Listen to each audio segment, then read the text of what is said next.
हा स्वामी समर्थ महाराजांचा वापरलेला दंड आहे. बडोदा संस्थानची जी राणी होती तिने त्यांचा राज घेण्याचा जो राजदंड होता महाराजांना भेट म्हणून दिलता.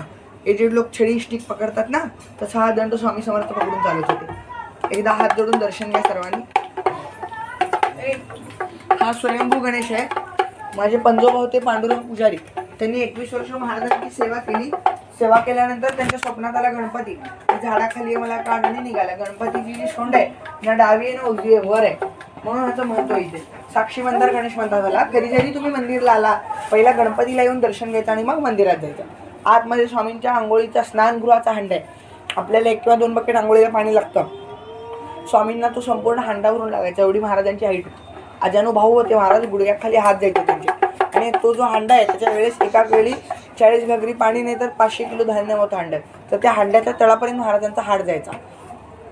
हे खांब दिसतंय ना, ह्याला स्वामी टेकून बसत होते. बाहेर जे आता बांधकाम बघताय तुम्ही ते आपलं अन्नछत्र.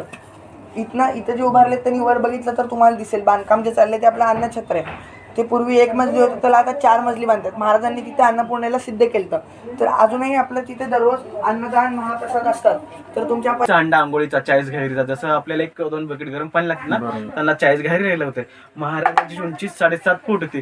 ते original photo black and white आहे.